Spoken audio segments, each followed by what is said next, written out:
Wah, ini ada sesuatu yang kayaknya memang meresahkan kita semua nih, Tat. Apa tuh? Yang ada lagi rame di TikTok dan sosial media lah. Yang namanya hamil duluan sebelum nikah, kalau zaman kita dulu itu kan suatu aib ya. Ya. Suatu yang harus ditutupi, semua orang nih kayak nggak perlu tahu gitu. Dan itu aib keluarga. Kalau ada salah satu keluarga kita yang hamil duluan sebelum menikah, itu kayak malu banget sekeluarga itu. Kayaknya tuh harga diri keluarga jatuh gitu. Nah kalau zaman sekarang, sepertinya enggak. Why? Karena di TikTok ataupun di sosial media itu malah ditunjukkan, malah dikasih tahu ke publik kalau sudah hamil duluan sebelum nikah. Dan bahkan nggak cuma satu, ternyata banyak banget di komen-komen. Bahkan di komen-komen itu ternyata banyak yang cerita juga, akhirnya bercerita kalau kehidupan rumah tangganya sekarang adalah seperti itu. Dan mereka akhirnya jadi sharing-sharing. Nah itu. Terus berikutnya ada di orang yang saya kenal juga seperti itu. Bahkan menikah 2 kali dengan cara pattern yang sama. Yaitu hamil dulu baru nikah.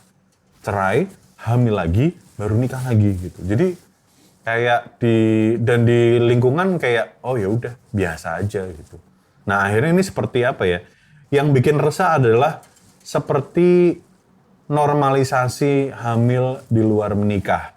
Akhirnya menjadi budaya dan ya biasa aja, udah nggak bikin malu lagi. Nah ini yang pengen aku sharing dan keresahan ini gimana kalau menurut antum dan pandangan Islam nih, apa yang membuat ini menjadi normal? Apa yang membuat ini menjadi seperti nantinya akan menjadi normal gitu, hamil di luar nikah? Ya kita berangkat dulu dari bagaimana larangan Allah ya. Kita ini kan Muslim, tentu ada do and don't-nya. Sedangkan jelas bahwa Allah sudah melarang kita wala taqrabuz zina. Innahu fahisyatun fa'asya. Bahwa larangannya keras sekali. Jangan sampai kalian mendekati zina. Mendekati saja itu nggak boleh. Yeah. Nah, apalagi sampai sudah jadi seperti itu. Artinya larangan ini jelas. Artinya Al-Quran yang menyampaikan. Kalau Al-Quran yang bilang itu sudah nggak ada khilaf. Sudah ada perbedaan. Nggak usah ngomong ini pendapat ini dan itu. Sudah jelas mendekatinya saja haram. Ya nggak boleh kata Allah. Apalagi kemudian sampai sudah jadi seperti itu. Oke. Ya persoalan ini kan bermula dari ya tadi minimnya literasi orang-orang mukmin dengan agamanya sendiri. Jadi dia nggak tahu bahwa persoalan tidak pacaran, persoalan menghindari perzinahan, itu adalah persoalan yang fundamental di agama kita. Nah, soalnya apa? Agama kita sudah memberikan solusi jalan keluar. Kalau kalian ingin merasakan hubungan seperti itu, ya nggak ada jalan lain selain pernikahan.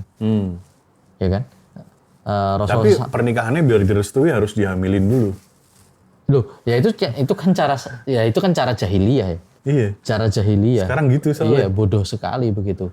Di mana dia sudah melakukan 2 tindakan yang sangat dia tidak memikirkan tentang dia hanya memikirkan kesenangannya. Ini sangat selfish sekali, sangat egois sekali. Ya pertama kan nanti dia bisa hamil tadi. Nah, ketika hamil itu kan nasab anak bagaimana? Oke, nanti kita bahas tuh. Jadi dia tidak ini kan, dia tidak berpikir tentang masa depan orang lain, bahkan anaknya sendiri. Sejak mulai bahkan pernikahan itu belum dilakukan. Dia tidak memikirkan nanti akan seperti apa. Dia tidak ngerti tentang tanggung jawab bagaimana jadi suami, bagaimana jadi orang tua. Ya jelas kalau tadi Mas Mirza kasih contoh ada yang nikah seperti itu dan cerai. Nah, gimana tidak cerai? Dia saja tidak ngerti konsep menjadi suami itu bagaimana. Sekarang dia sudah memulai dengan hal yang buruk. Jadi wajar kalau berakhir seperti itu. Nah pertanyaannya berarti kalau memang menikah dengan cara hamil duluan, tapi kalau nggak cerai, terus mereka langgeng? Ya kan, tapi mereka tidak bisa menghilangkan dosa zinanya kan? Oh, dosanya terus? Iya kan dia belum mendapat hukuman atas dosa zinanya. Sedangkan kalau dalam agama kita, zina itu, kalau zina sebelum terjadinya pernikahan itu kan dicambuk 100 kali sampai membekas kan. Dalam Islam.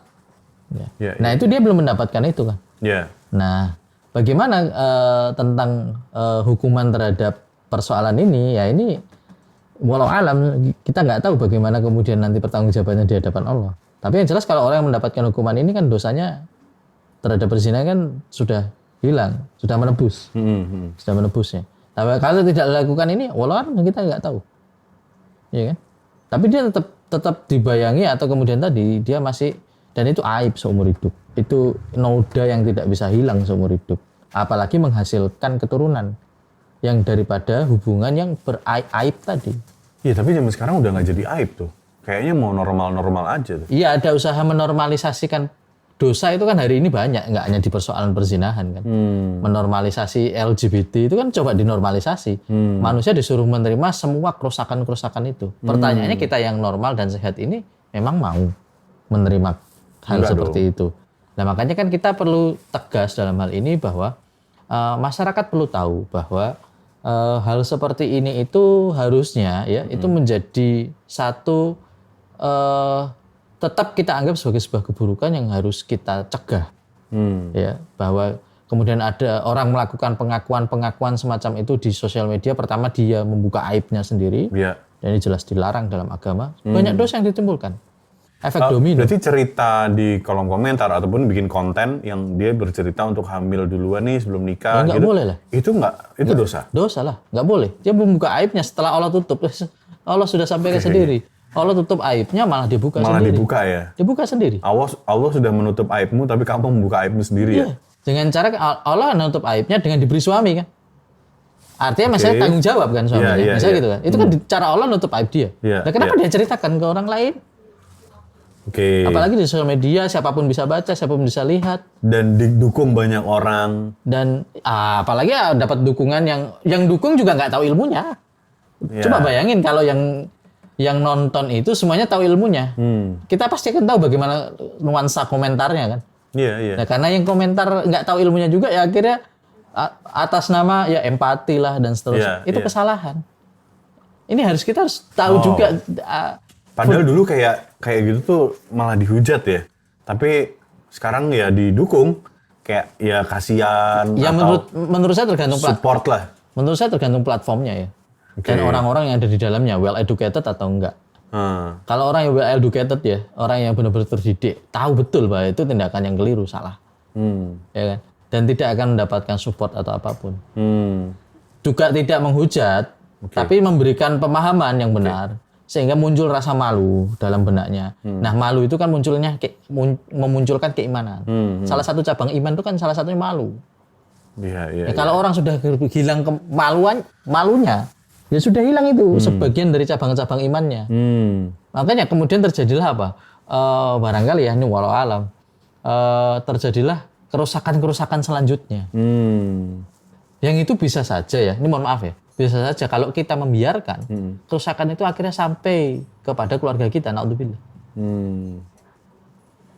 Misalnya nanti anaknya dia jadi lebih besar ya kan, dia punya track record seperti itu, padahal nasab itu punya pengaruh dalam rahasia mendidik anak itu ada pengaruhnya. Nah sebelum kita masuk ke nasab, mungkin ini agak lebih jauh lagi.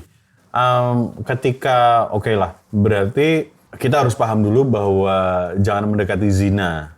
Nah, misal sudah terlanjur berzina, akhirnya hamil nih, teman-teman. Yang dilakukan gimana? Apakah boleh langsung nikah ketika hamil itu? Biasanya kalau di tradisi kita kan udah hamil, orang tuanya ketemu, udah pokoknya langsung nikah, malu. Harus dinikahin. Orang-orang taunya nikah dulu baru hamil, gitu. Nah itu boleh langsung akad nikah. Kalau menurut mazhab Syafi'i ya, mazhab Syafi'i itu mengatakan kalau bapak yang berzina itu langsung menikahi yang dizinai, itu boleh. Keadaan hamil tuh? Iya boleh. Tapi boleh, tapi untuk anaknya statusnya harus lahir 6 bulan lebih. Statusnya dari dia sejak hamil tuh, terus menuju ke kelahiran itu jaraknya 6 bulan lebih. Artinya ya baru hamil misalnya 1 bulan itu sudah dinikah. Oh gitu. Kalau ketahuannya 3 bulan baru dinikah, 4 bulan baru dinikah, itu anaknya tidak sah. Tidak sah. Nah setahu saya kan bolehnya malah sebenarnya sahnya ketika sudah lahir, terus baru dinikah, baru akad. Enggak, di Syafi'i bisa. Di mazhab Syafi'i bisa. Bahkan di mazhab Hanafi tinggal 1 hari mau nikah saja dia bisa menikahi. Terus anak lahiran misalnya 1 hari setelah itu. Itu sah kata Madzhab Hanafi. Asal bapaknya tidak melakukan li'an ya. Li'an tuh kayak meralat gitu. Nggak mengucapkan kalimat ini bukan anak saya atau ini anak zina. Kalau bapaknya mengucapkan kalimat itu ya itu bukan anaknya berarti. Nasabnya nggak nyambung ke bapak. Oke. Ya. Berarti Jadi, berapa bulan? 6 bulan kalau Syafi'i. Berarti Sebelum dilahirkan. Artinya hamil sebulan harus sudah langsung nikah. Iya, kalau mau anaknya sah. Itu anaknya sah. Anak sah. Pendapat Syafi'i kalau bapaknya mau ngambil. Sebulan anaknya sah. Sah. 6 bulan. Enggak, kan hamil nih, hamil. Iya, hamil. Iya. Telat 1 bulan. Telat 1 bulan. Itu Dinikah. dinikah. Ya berarti kan anaknya kan lahirnya 6 bulan toh. Lebih kan? Iya. Sisanya kan masih ada. Itu sah. Itu sah anaknya. Kalau hamil terus 4 baru bulan. 3 bulan, Ya 3 bulan. itu sah nggak? Atau 4 bulan. Anaknya sah nggak? Sorry, bukan anaknya dulu, pernikahannya dulu sah nggak? Ya sah, pernikahan sah. Oh, kalau pernikahan sah tuh semua? Sah. Masalah kan status anak. 9 bulan pun pernikahannya sah akadnya. Kalau nikah hamil 9 bulan baru Besok dinikah. lahir nih. Nah, Iya. Kalau pendapat Syafi'i tidak. Pernikahannya loh. Oh bukan sah, anaknya. sah, pernikahannya Oke, sah. berarti pernikahan semua Sah, mau bulan berapa apapun bulan pun sah. sah. Ya. Oke, berarti sekarang kita masuk ke anak ya, nasab anak. Sebulan sah. Hamil sebulan sah, oke? Masih sah kan 6 bulan sisanya. Iya. Pokoknya masih sah. jaraknya Oke. antara hamil dengan kelahiran anak itu kalau pendapat Syafi'i ada jarak 6 bulan. Oh, wow. Tapi kalau kurang dari 6 bulan tidak sah. Atau jarak tadi sesuai 6 bulan tapi bapaknya mengatakan ini anak zina ini. Bukan anak saya, maka tidak sah. Oh, kalau Bapaknya mengatakan Bapaknya ngomong begitu. Iya. Itu waktu itu kalau lebih anaknya udah dilahirkan ngomong begitu atau udah lama baru ngomong begitu, misalnya udah gede gitu. Itu nggak sah omongan seperti itu. oke, berarti nasab si anak ketika sah sewajarnya seperti anak apa namanya? Iya, anak kandung. Anak kandung ya. Iya. Nah, ketika ini nih berarti udah lewat. Ya, tapi masalahnya bukan di situ ya. Oh, berarti sah ya. Berarti anaknya nggak harus nikah dengan wali, dapat waris gitu ya. Iya. Tapi ingat, kalian punya dosa zina. Dosa zina kan berarti orang tuanya Orang kan. tuanya. Ya, berarti jangan terus merasa tenang bahwa anaknya sudah selamat. Enggak. Kalian masih punya dosa zina yang harus Kan dibayar. tinggal bertobat kepada Allah. Ya, wallahu a'lam. Tadi saya bilang, kan dalam Islam ketika ada mekanisme yang harus dilakukan, kan harus dilakukan. Iya, misal nih mereka kan ketidaktahuan, akhirnya mereka ngaji, dia Iya. mengetahui ketemu Ya, antum, akhirnya dia bertobat dengan masa lalunya gitu. Saya pernah ditanya seperti itu. Tetap saya akan jawab, wallahu a'lam, saya tidak tahu. Oh, Karena gini, setahu saya kalau ada mekanisme dalam Islam, ada cara menggugurkan dosa itu ya. Caranya tertentu nih. Ya cara tertentu itu harus ditempuh. Untuk benar-benar bisa saya terus ditanya, saya akan sangat yakin bahwa itu sudah diampuni. seperti dicambuk. Iya. 100 kali Sampai maksudnya itu. bekas, iya. Harus dilalui itu. Tapi negara yang melakukan, bukan orang lain. Nah, misal negaranya kan bukan negara Islam. Ya makanya dosa tuh. Nggak tahu. Wallahu a'lam ya, Iya, akhirnya. makanya saya kan bilangnya wallahu a'lam. Saya Pokoknya bertobat terus karena aja ini ya. panjang gitu. Maksudnya kalau kita ngomong ini urutannya bisa jauh gitu. Kalau dirunut itu bisa jauh persoalan. Gitu. Jadi Oke, jadi nggak sederhana ya. iya, makanya janganlah. Ini ribet. Kita nggak tahu antum sudah setobat itu gitu, nggak tahu kan. Terus kalau semua orang misalnya Allah sudah tentukan hukum bagi pezina dicambuk 100 kali, bagi yang belum menikah, bagi yang sudah menikah dirajam, yang selingkuh-selingkuh itu. Iya. Lah, tapi itu tidak dilakukan dengan hanya bertobat. Ya terus Allah kenapa menurunkan hukum harus orang dipecut? Dicambuk kalau dengan tobat selesai.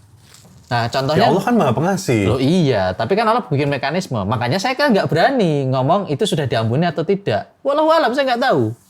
Oke, jawabannya gantung nih Karena berarti ya. hukumannya kan kita ada, karena hukumannya ada. Contoh misal begini, di zaman sahabat Nabi itu ada seorang perempuan pezina, ini kisahnya terkenal sekali. Iya kan? Dia hamil, datang ke Nabi itu kondisi hamil. Dan dia menceritakan bahwa dia sudah berzina sampai hamil. Oke. Dan dia minta kisos sama Nabi. Oh, minta kisos Iya, malahan. minta Cambuk. tidak hanya cambuk, dirajam karena dia udah punya pasangan. Oh, oke. Selingkuh ya? Sama Nabi, hamil berapa bulan? Sekian bulan. Lahirkan dulu anakmu. Karena yang harus menghadapi hukuman satu orang, bukan dua. Ya kan kalau ibunya mati, yang di dalam mati. Iya. Makanya ya udah, ditunggu lahir. Ternyata setelah 9 bulan lahir anak, ya datang lagi ke Nabi. Tetap minta dikisos. Gitu loh. Terus? sama Nabi. Lah nanti anakmu siapa yang ngurus? Kami repot semuanya nggak ada yang ngurus. Udah besarkan dulu anakmu sampai dia bisa diasuh lah oleh orang lain. Akhirnya kemudian diasuh lah dulu anaknya. Padahal itu udah bertahun-tahun mas, masih datang sama Nabi, masih dengan dosa yang sama dia minta untuk supaya dilakukan eksekusi supaya diampuni nanti dosanya itu. Bayangkan, dia kan bisa lari dari tanggung jawab itu, dia bisa pergi. Tapi dia terus menuntut kepada Nabi supaya tetap diperlakukan hukuman itu kepada dirinya. Iya. Apa akhirnya apa? Dia udah anaknya diambil oleh sahabat, kemudian dieksekusilah dia. Oh, beneran dikisos? Iya, sampai meninggal. Astagfirullahaladzim. Dan kata Nabi ya dosanya telah hilang. Ya, itu gambaran segitu pentingnya hukuman itu maksud saya. Iya. Sebegitu pentingnya Bisa memastikan, zinanya bisa memastikan kalau hilang ya. gitu. Lah kalau saya ditanya itunya bisa hilang nggak bisa? Ya saya walau alam saya nggak tahu. Karena dulu kalau yang dicontohkan di zaman sahabat, zaman Nabi itu ya semuanya dihukum. Makanya dulu kalau orang masalahnya itu tadi karena kita negaranya bukan negara Islam, ya berarti sudah. Gimana? Ya udah nanti kalian akan saling menuntut. Ketika di akhirat nanti. Iya. Pemimpinnya akan dituntut sama para penduduknya yang harus menghadapi hukuman itu karena tidak ada hukuman yang harus menyelesaikan. Itulah makanya kita ngomong persoalan ini itu nggak bisa perkara syariat itu tidak bisa berhenti pada individu. Kalau ada orang mengatakan bahwa agama itu ranah individu, salah dia. Oke. Salah. Kalau karena ini jadinya holistik ya. Nggak bisa, ya holistik betul. Gede. Makanya orang nggak bisa bilang agama itu ranah privasi. Nggak ada. Karena Anda itu bermuamalah, Anda itu terkoneksi dengan sesama manusia. Kan biasanya kalau agama tuh antara saya sama Allah aja yang tahu gitu kan.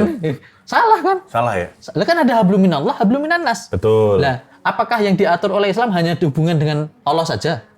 Hubungan manusia juga. Lah, kan hablum minannasnya yang penting baik sama orang. Artinya bukan persoalan privasi. Agama itu persoalan yang memang aturan dalam kehidupan. Oke. Terhubung, semuanya terhubung. Nanti kalau diurunut semua pihak itu bisa bertanggung jawab masing-masing. Wow. Dan itu berat tuh. Gede ya. Nah, termasuk saya sebagai dai misalkan, kan harus menyampaikan. Iya. Tugas saya itu. Ini suka nggak suka disampaikan. Saya sampaikan. Penontonnya terima nggak terima, terserah. Anda yang ngambil.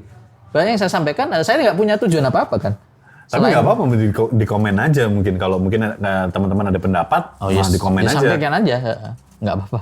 Itu. Kalau ada dalil yang lebih kuat misalnya, atau apa persoalannya. Ya, kita diskusi. Iya. Tapi kalau ditanya, ya saya sudah taubat gitu. Ya insya Allah mudah-mudahan diterima taubatnya. Tapi saya nggak tahu maksudnya dosa zinanya hilang atau enggak. Wow. Kalau taubat kan taubat silahkan. Iya. Kan harus lah, manusia harus taubat. Nah, dosa kita banyak. Yang tadi nasab. Ketika misal nih pernikahannya berarti ngelewat nih tadi. Si anak ini gimana nasabnya? Ya putus berarti. Nah, ditempelkan ke ibunya. Tempel ke ibunya. Berarti bapaknya bukan mahramnya. Bapaknya bukan mahramnya. Berarti nggak punya bapak. Berarti dia tidak punya bapak. Seperti tidak punya bapak. Seperti tidak punya bapak, hanya punya ibunya. Ya. Apa yang harus nantinya ke depan yang harus terjadi dan dijalani oleh si anak di dalam keluarga itu? Ya pertama aturan-aturan apa yang harus misalnya diatur? Kalau dia anaknya itu beda jenis kelamin dengan bapaknya, maka dia nggak boleh satu rumah dengan bapaknya. Kalau sudah balik. Kalau sudah balik ya? Nggak boleh, berarti ya entah dia ngekos atau bapaknya yang pergi, nggak mungkin bapaknya. Ya dia ngekos atau dibikinkan rumah sendiri dan seterusnya. Kemudian si anak ini misalnya tidak berhak atas waris. Kalau bapaknya wafat, tidak ada waris buat dia. Ya ada hibah aja, hadiah. Nah, tapi kalau memang bapaknya menuliskan wasiat terus diwariskan juga. Namanya. Enggak waris itu sudah meninggal, baru dibagi. Kalau belum meninggal namanya wasiat atau hibah hadiah. Bisa dong berarti? Bisa, kalau hadiah bisa. Hadiah bisa. Berarti kalau udah tahu gitu, berarti bapaknya membuat wasiat aja? Ya makanya itu pentingnya punya ilmu. Kalau bapaknya tahu ya? Jangan tadi Mas Bisa kan bilang, lah Allah kan rahmat.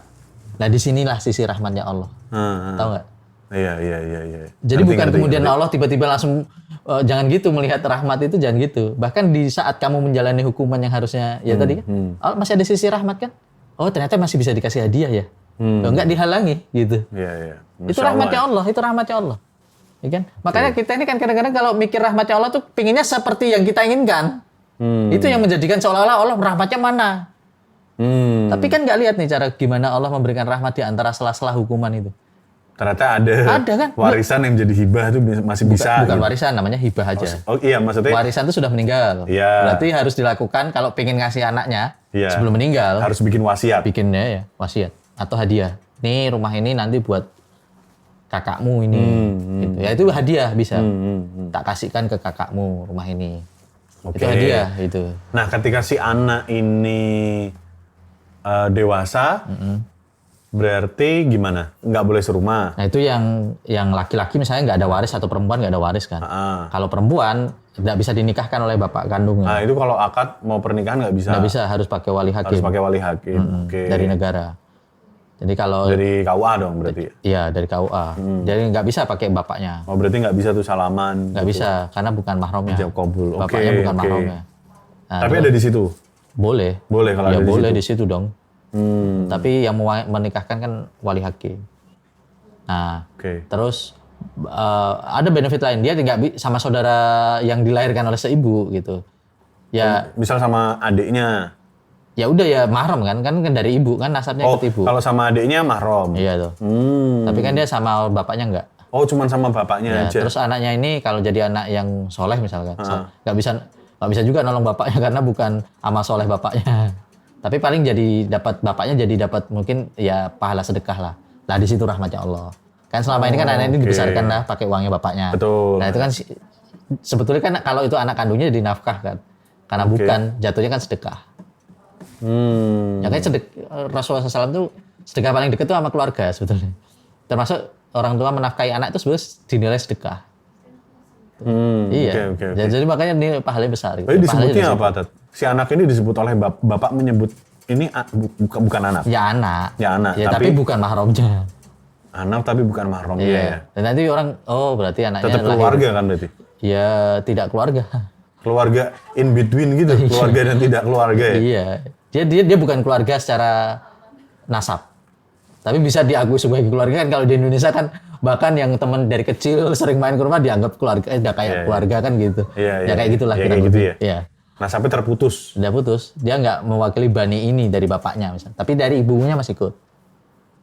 Oh, Karena nasabnya ditempel ke ibunya. Oke, berarti nanti misal nih meninggal terus berarti ditulisnya Binti. binti ya. Ya, bin kalau laki bin ibunya. Iya, ibunya maksudnya nama ibunya. Nama ya? ibunya. Kalau cewek binti ibunya.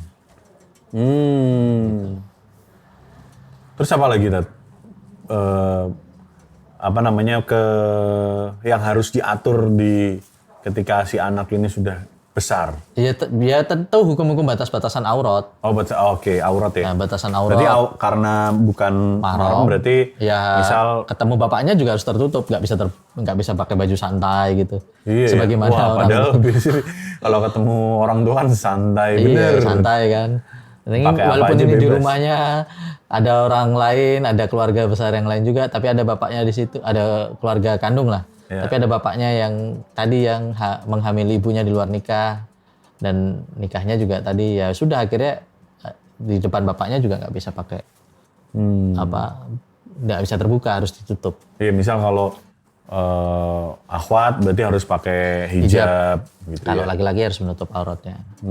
Depan ya nggak harus ya nutup lah intinya gitu kan. Nah, terus berarti solusi atas semua hal yang terjadi ini apa, Tat? Ya pertama sesuai arahan Allah Subhanahu wa taala. Wala Ya. taqrabuz zina. Ya, innahu fahisyata fa'asya. Jauhi zina. Karena Jauhi itu zina. sungguhnya itu langkah-langkah setan itu yang harus kita, tentu setan itu musuh manusia, maka jangan diikuti. Jelas setan itu ingin kehancuran manusia, yaitu berakhir di neraka sebagai temannya. Oke. Dan hayat ini diikutkan dengan kata setan. Langkah-langkah setan. Artinya kalau kita ngikutin ini, perbuatan ini, kita pasti ketemunya setan, bukan ketemu Nabi. Ya. Nah, ketemu setan itu pasti di neraka. Tidak ada tempat yang lain. Maka pertama prinsipnya hindari dulu. Oke. Mencegah lebih baik daripada mengobati. Ya. Itu prinsipnya. Ya kan? Yang kedua, setelah itu ikuti saran Nabi. Ya, maksyiral sabab manis tato'a minkumul ba'ah falyatazawwad. Wahai anak-anak muda, kalau kalian itu sudah siap menikah, ya, sudah siap, sudah kuat, ba'ah, sudah mampu, maka nikahlah. Nikahlah kalian. Ya, bukan pacaran, enggak ada gitu. Dan Oh, berarti ini dong. Tadi menjauhi zina, Zina, tidak pacaran. tidak pacaran lah. Berarti ketiga ta'aruf dong. Ya ta'aruf. Atau kalau sudah siap ya, atau Iya. ba'ah sudah merasa mampu. Mampu tuh menurut penjelasan para ulama, mampu itu ada dua, baik itu secara finansial maupun Iya. secara ilmu. Kalau sudah atau salah satunya lah, atau dua-duanya. Jadi nggak harus dua-duanya. Salah satunya. Oh mampu ilmu, belum ada duit, tapi mampu keilmuannya sudah ada, nikah lah. Dan ada kebutuhan biologis tuh, nikah lah. Ada kebutuhan biologisnya sudah ada. Karena sering ngomongin cewek, kalau lihat ngomongin cewek udah panjang lebar. udah kelihatan tuh, itu gitu. itu udah waktunya itu. Oh itu udah waktunya tuh. Ngeliat anak. Makanya gini, nikah itu benar kalau ada yang bilang nggak harus nikah kan, nggak harus diburu-buru nikah. Bener kalau kamu bisa wala taqrabu zina. Oh menghindari zina. Jadi kamu sangat relevan kalau kamu ngomong misalnya nikah itu nggak harus buru-buru. Oke, iya. Yang jadi masalah ketika yang ngomong nggak nikah itu nggak harus terburu-buru tapi pacaran gitu. Iya, banyak itu nggak sih, relevan. banyak gitu. Itu nggak relevan. Nikah nggak harus buru-buru, pacar gonta-ganti. Itu nggak relevan namanya. Iya, Itu tetap tidak menjalankan kaidah wala taqrabu zina.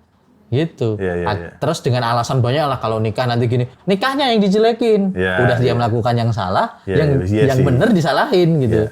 Itu kesalahannya banyak banget gitu. Jadi mending mengaku aja iya saya masih berbuat dosa. Dan jangan cuma ngaku terus tobat gitu maksudnya. Kalau cuma ngaku tidak menolong status Anda.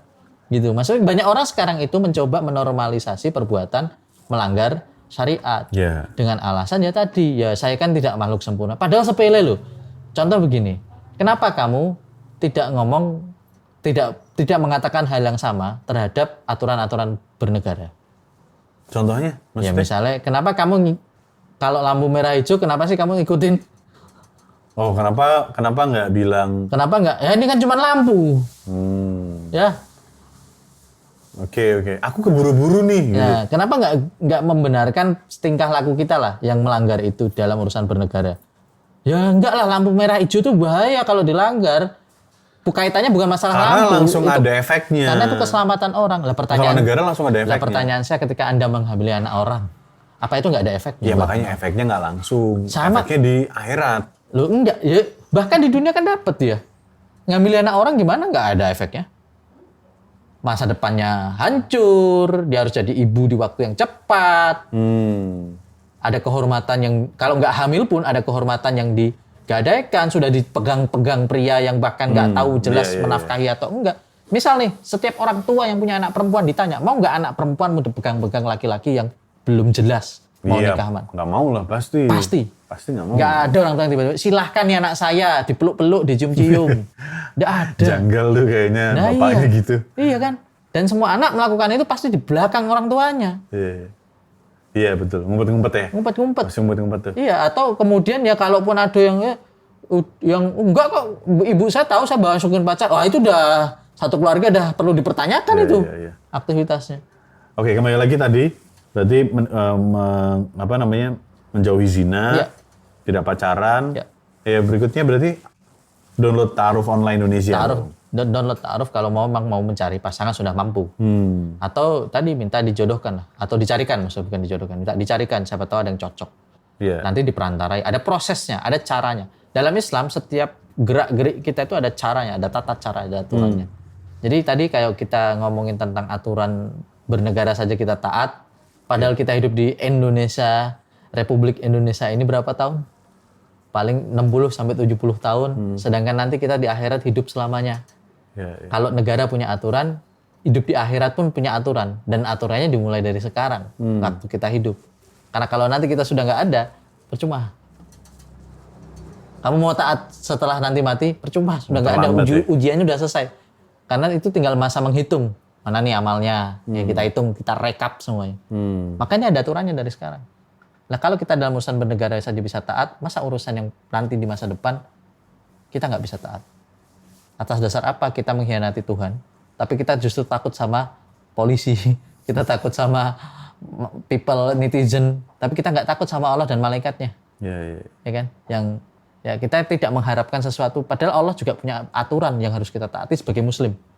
Ini terkhusus untuk teman-teman muslim.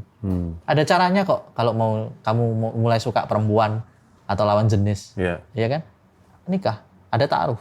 Ada aplikasinya sekarang mempermudah kalian Kalau kalian ngerasa saya nggak punya circle yang kayak gitu, ada aplikasinya, tinggal download, ya kan, mempermudah. Kalau kamu sudah punya lingkungan yang seperti itu, tinggal minta tolong carikan. Pakailah cara-cara yang baik, yang benar, supaya nanti kehidupan di dunia ya kita ikut aturan hidup di dunia dengan baik, ya di akhirat kita ikut aturan yang Allah buat. Tapi alangkah bagusnya kalau aturan dunia dan akhiratnya dipakai dari sekarang. Nah itu yang tadi akhirnya bisa memecahkan banyak masalah yang tadi dipertanyakan di awal. Cabut atau enggak?